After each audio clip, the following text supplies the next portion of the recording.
May kalaban mga idol.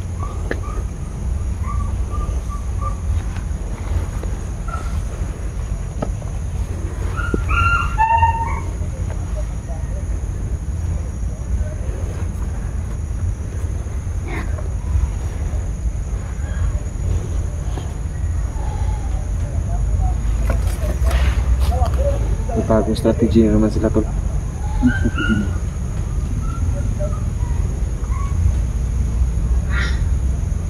Sulpot sila, sulpot.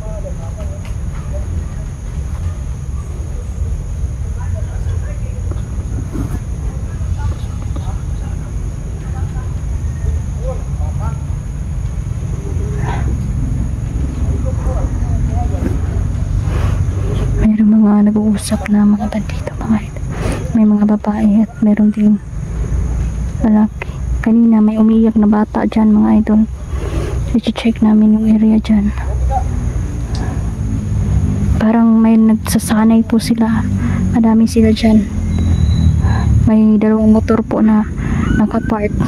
Nakita ko po marami silang dalang armas. May mga bomba mga idol. Kompleto. Sigurado akong may malaking tao na nasa likod nito. Hindi lang iisang politiko yung nasagasaan namin mga idol, no? Marami pa siguro kasusyon nila.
Dami mo ulit. Ikat na ko yung tiyan.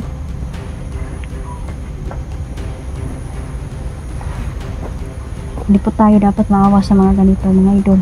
Dahil alam natin kung magbabago pa o hindi. Tiwala lang mga idol. Dahil kung meron mang gustong magbago, babaguhin. Bigyan ng panibagong buhay, trabaho. Pero kapag maawa ka agad, ay magpapaawa pa sila mga idol. Nagkukunwari sila na magbabago sila. Ngunit kapag ikaw ay nakuha ang tiwala mo, ay siguradong doon kanila aatakihin. Kaya mag-ingat lang tayo. Huwag lang tayong magtitiwala agad.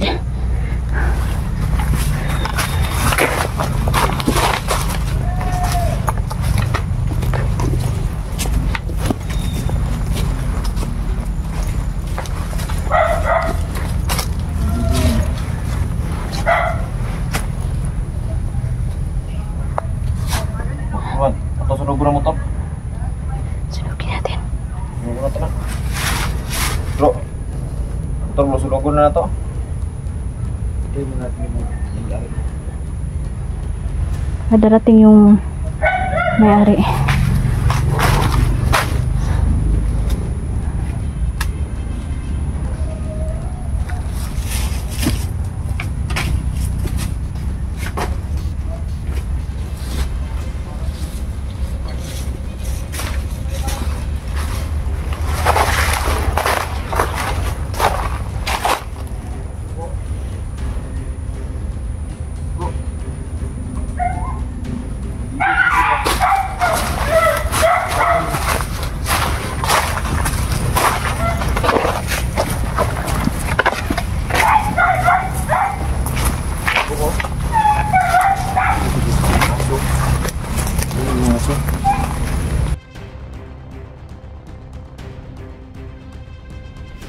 Ang susi to, hindi natin ito matatakas to.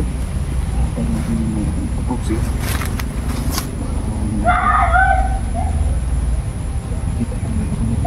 Kasama ko yung nakatingin doon eh.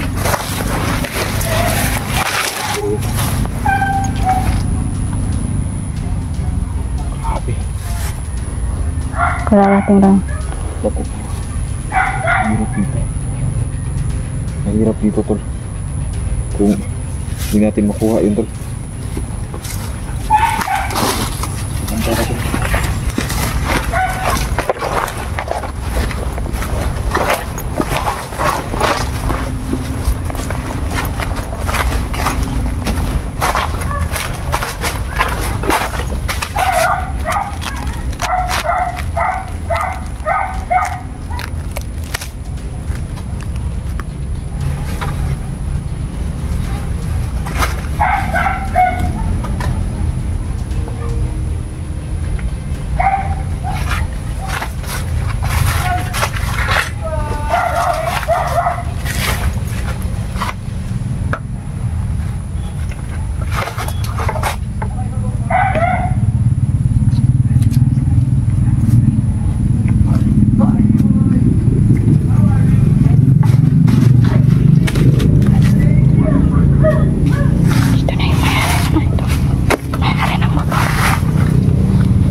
Ayun.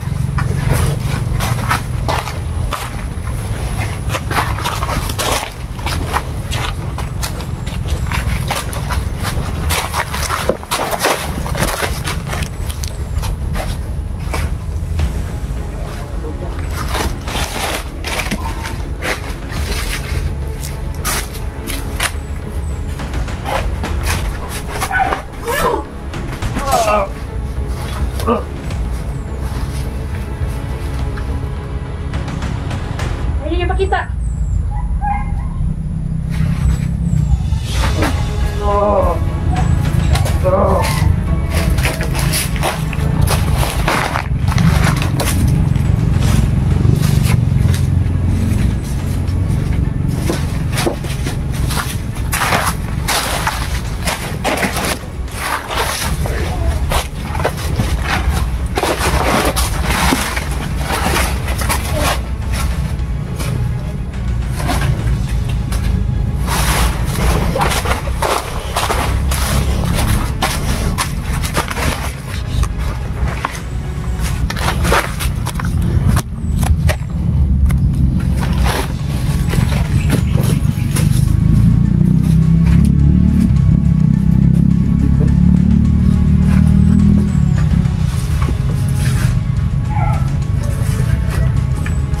Sa'yo.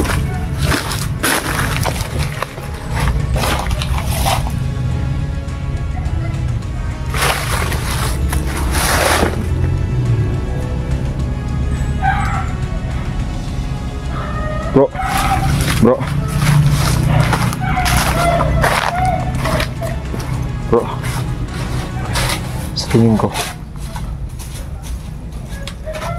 yung mga kalaban natin ngayon, matauhan yan eh. Commander Jason Jr. Mga Mauti Group. Mga Mauti Group. Yung tinatawag nilang pultong bandido. Naniniwala na si Satanas sa mga Diyos.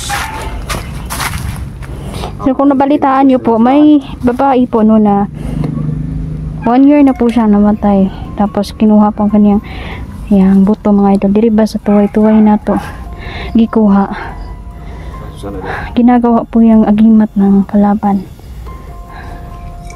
Binabasbasan niya ng mga demonyo mga idol para magamit nila panlaban sa atin. Kaya mag-ingat tayo, magdasal tayo mga idol dahil lalapit na po ang huling araw. Kailangan po nating mag-ready sa anumang mangyari. Darating po talaga ang digmaan. Darating mga idol. Nakikita ninyo, nagulo-gulo na ngayon.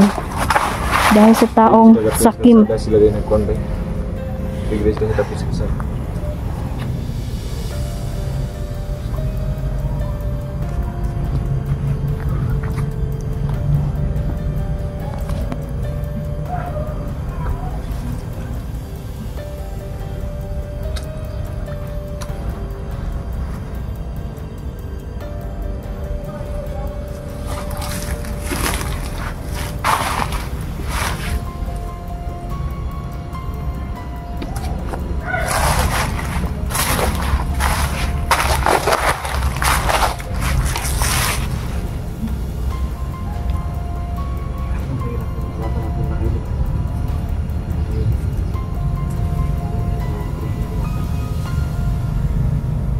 Hirap ang pahirap ang sitwasyon mga idol.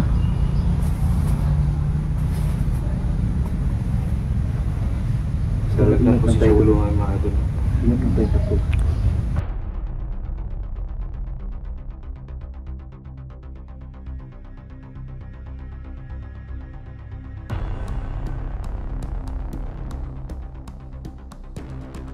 Dito lang. Kamalaman ng mga pagpapag. Alam ba nila yung bahay mo? Ha? Ay, dililipat na din natin. Kasi kung alam nila.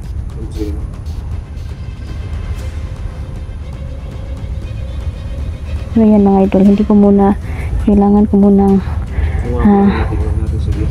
kailangan ko pong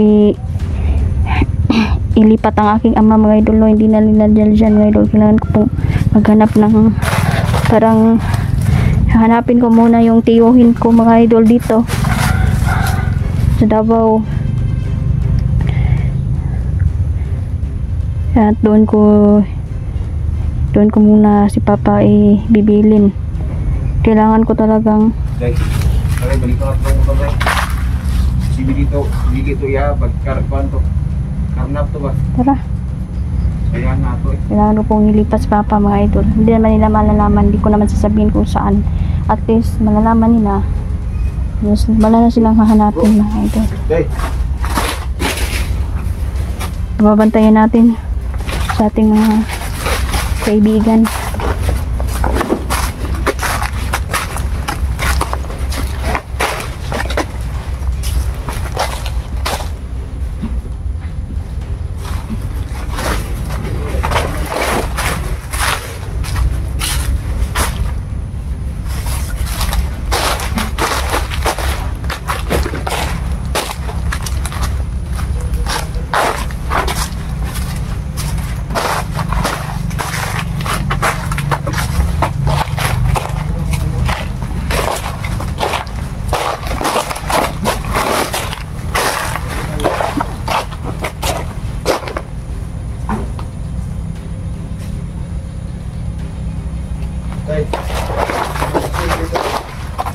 Sunugin ninyo yan.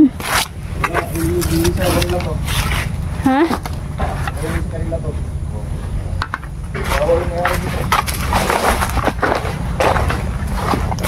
Surayin nyo muna.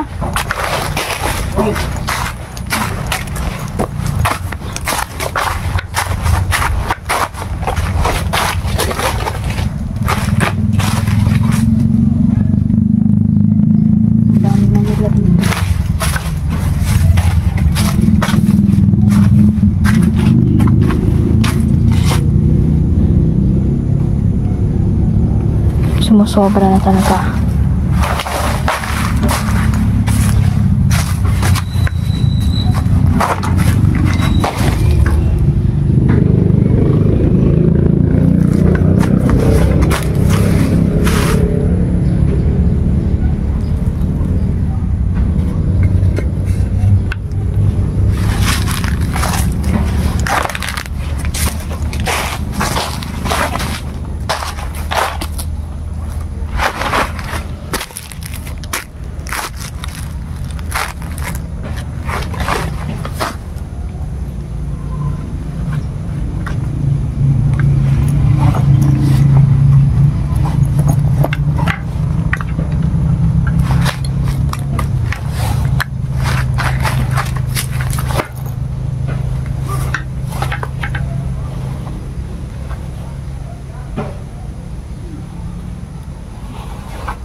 Day, Oh, tayo maghiwalay-walay, Day.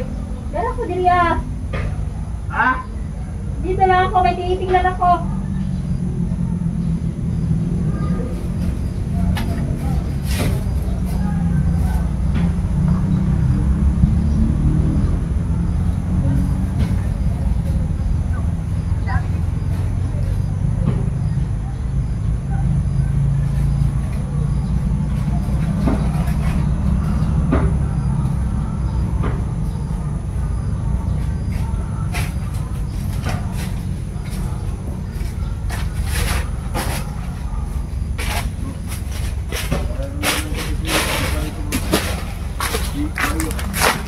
Mga idol, sinumpa ko ng lugar na to.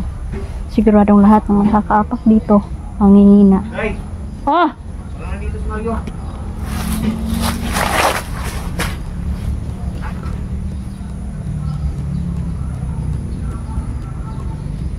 Bro.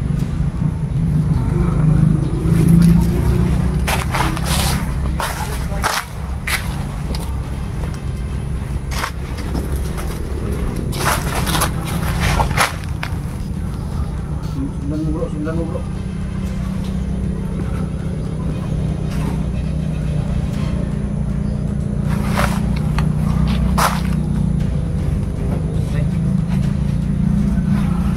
Mario na bro.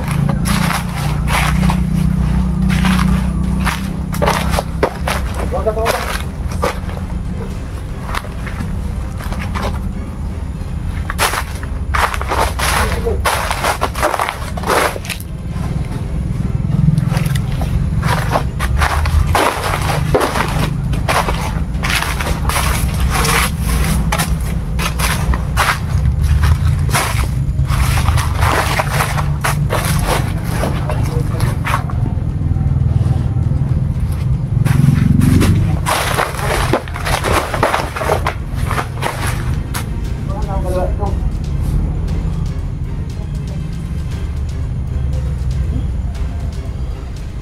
Sino yan? Si Mario yan?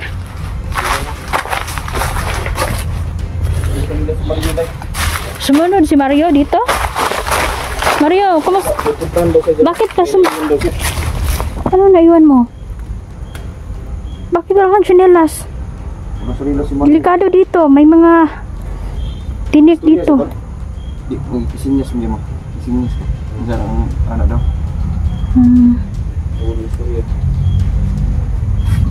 Susunod na naman ni Mario, sigurong tulungan tayo. Atun lang usay na dito. May pagsinyas ay. Ay, unsa to? Ana daw, sab daw. Ana na sa istorya ni mo. Nilas ani. Nabilin siguro yung sinilas. Sa nilas to. May bago ka mag-sinilas. Gusto siguro niya yung dati niyang sinilas kasi bigay daw yun ni Lolo. Huwag ka makumbiyansa Mario kasi napaka-delikado nitong lugar na to. Alam mo, ano ba kay kidney? gani siya kidney. Iubo pag yun.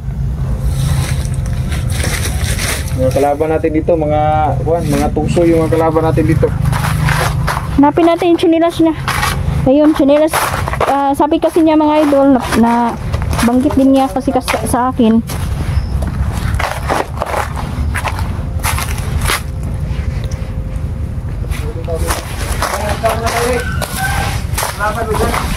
Oh, ay, kalaban.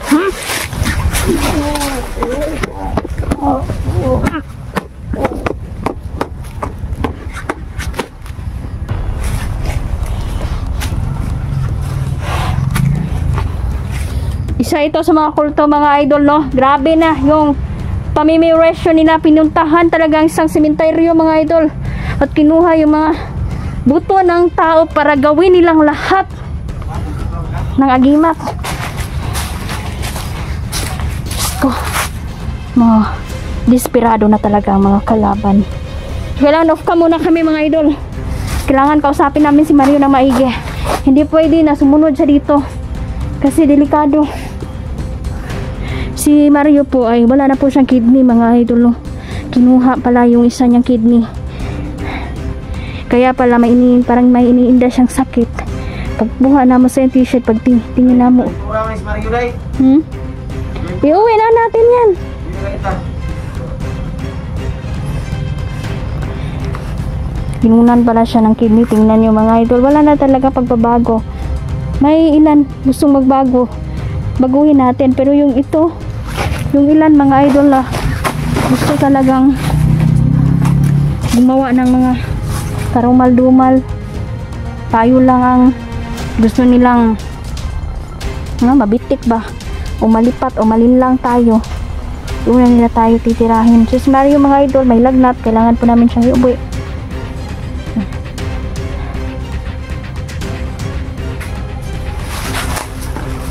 Kailangan po namin yung plano dahil may mga pagtatanim na mga bomba mga idol dito sa mga munisipyo at daycare center tsaka mga eskwelahan. Kailangan po namin i-report ito para ma-alerto po ang lahat.